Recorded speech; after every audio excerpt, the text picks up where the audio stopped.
as we know, it's human nature to desire to grow, to achieve goals, and to really want to transform our lives.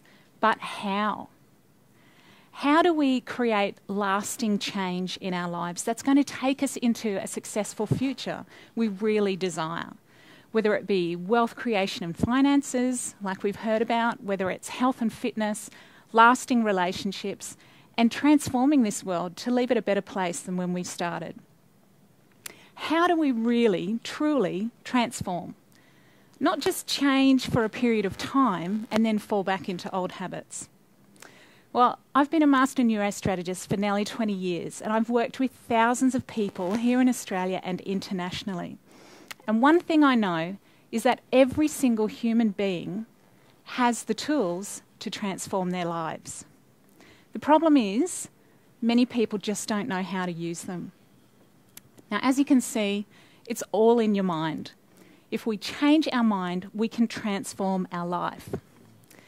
You see, every result we create in life is a direct reflection of what is written in our neural programs. Every result we create in life is a direct reflection of what is written in our neural programs. And let me explain this. See, most people attempt to change through willpower, conscious mind, which is positive thinking, positive affirmations. And as you know, maybe if you've started a new health regime or health kick, and you decide, tomorrow morning I'm going to get up at 5 o'clock in the morning and I'm going for a jog. I'm going to eat lettuce for the next 6 weeks. And it really doesn't matter that it's winter and you're doing a stint in Siberia, but you are determined you are going to get your health kick underway. And let's say you do. Let's say the next morning you set your alarm, you're up 5 a.m, you're running through the snow. You might even do this for a few days, even a few weeks. Is it fair to say, though, that you might just fall back into some old habits somewhere along the way, some sort of comfort zone of sleeping in and eating chocolate? The reason is our old habits are actually neural programs. They're actually subconscious mind. And this is where a lot of people trip themselves up in trying to change, or as they change instead of transform their life. So let me explain this a little bit further. I like to explain your neural programs are like train tracks that we run off. So if you're on a train going from Sydney to Brisbane, you've bought your ticket, you've packed your bags, and you're on that train. Now, halfway through this journey, you start thinking, you know what?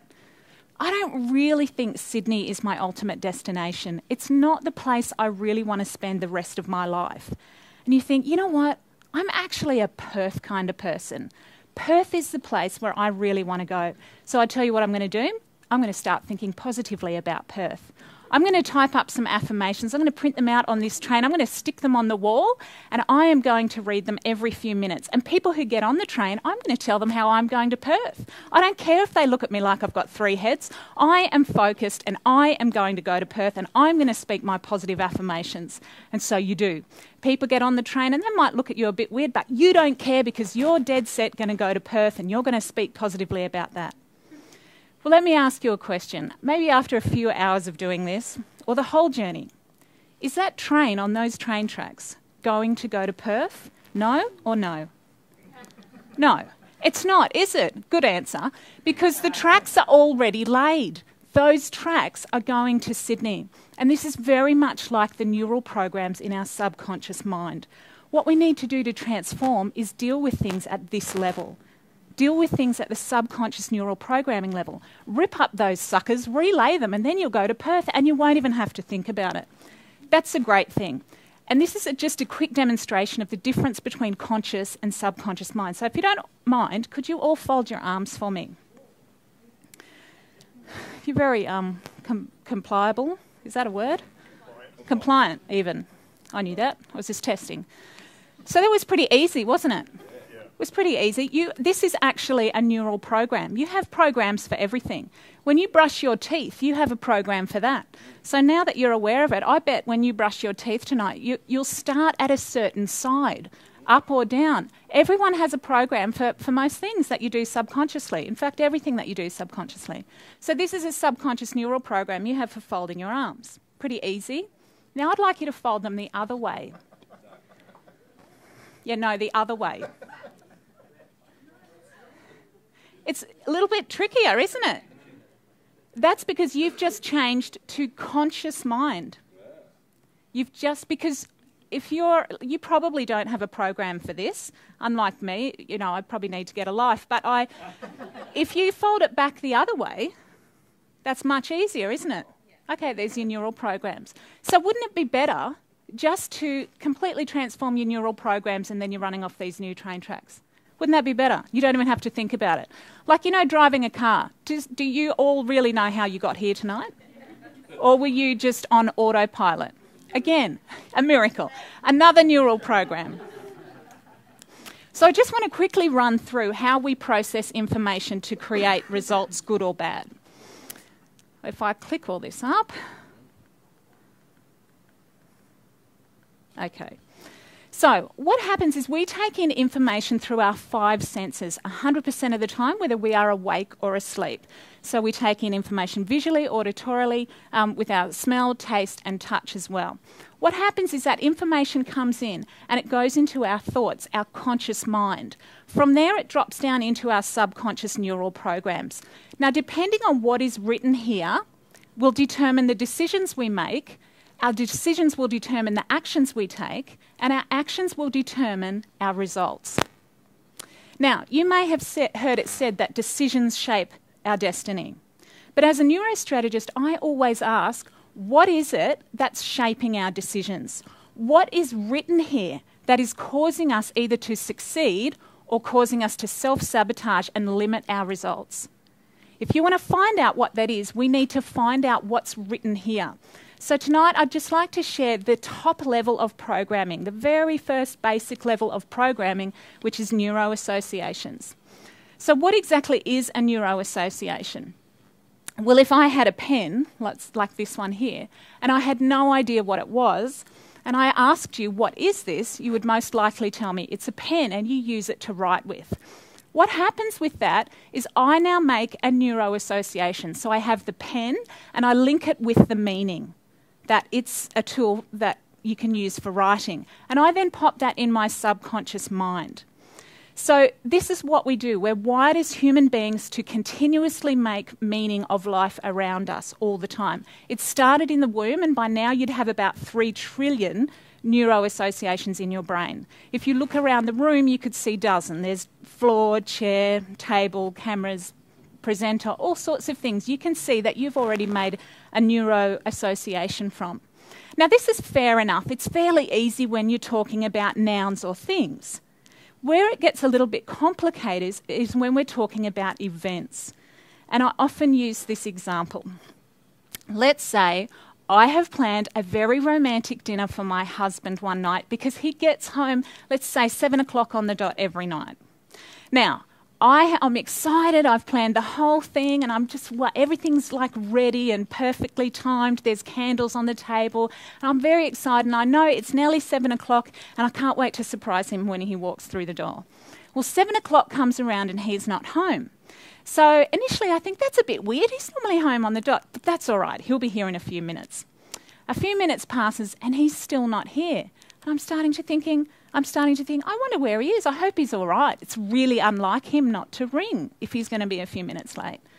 Well, 10 past comes around, quarter past comes around. Now I'm starting to get a little bit peeved because I think that's just rude. I mean, he's spoiling the surprise, for goodness sake. And he hasn't called. I mean, surely if you cared, you'd call, wouldn't you? Wouldn't you, girls? Of course you would. Yeah, and boys, of course you'd call. Right? So good on you, David. So half an hour has now passed. No phone call, nothing, no show. I'm like, you've ruined the surprise, buddy. I'm ticked now. I'm ticked. Do you know why? Because I think if you really cared about me, if you really loved me, you would have called. That's right. Here. So do you know what? I'm making meaning. It gets better. I am making meaning of my world, of the things around me, of the events in my life. And so what I'm doing is it's all subconscious. We don't choose how we make meaning. This all happens like a meta program of how we're making meaning of life. So him coming home late means he doesn't love me. That's my neuroassociation, first level of programming. But have a look how incredibly it can impact our lives. So this is my program. It now becomes my reality. I'm running off this program. So him coming home late means he doesn't love me. How do you think I'm starting to feel? Bit hurt, bit upset, bit cranky maybe. So 7:45 rocks around and my husband walks in the door. Now I turn to him and say, because my programs determine my actions and my actions my result. He walks in the door and I might say something like, well, haven't you got a phone? You know? Now, because I'm running off. Yeah, thank you. I know. Almost like real life. Now you're feeling sorry for him, aren't you? Yes. Yeah. I know. So then it's unlikely, if I behaved like that, it is unlikely for him to go, love of my life, I've missed you today, how are you, and sweep me off my feet. Unlikely, isn't it? Okay, I mean, let's face it. So it might end up in a bit of a, to and fro, and perhaps it's like a downward spiral, and it's certainly not a romantic evening from then on. All because I'm running off that neural program. But let's have a look at this. Like, I know it's a bit of a statement, but what if I'm wrong? I know, girls. I know. What if I'm wrong? What if him coming home late means he doesn't love me? What if that's an actual lie that I'm believing? Now, it's still my reality because I'm running off those neural programs. It's my reality, but what if it's a lie? What if the truth is he decided to take an extra job that day or something, and it was out in some remote thing, and because he knew that he would get overtime and he would then be able to save a bit more money to surprise me on a romantic weekend away. Maybe that was his reality, or what he was attempting to do. And he actually ran over his phone that day, which is not unlike him. And and he couldn't call me at all. He couldn't call anyone because he was in a remote location. So the reality then, or the neuro association then, would be him coming home late means he does love me. Now let's see what would happen if I connected those things. So 7:45 comes around and he walks in the door, and my neuro association, my neural program, I probably look like a moose when I do that, don't I? Is him coming home late means he does love me. So he walks in at 7:45. It wouldn't matter how late he walks in, would it? He comes and he goes, oh, I'm really sorry. I'm like, don't worry, babe. It's all right. I can heat up dinner. Everything's okay. You've had a long day. You okay? How are you? He's thinking, geez, this is all right, isn't it? So he then, is lovely to me and I'm lovely to him, and we have a beautiful romantic evening. Isn't that a world away from the other neuro association? It's amazing, isn't it? You might be thinking some things in your life, how you connect things up now. At least I know some of the girls do when I do this.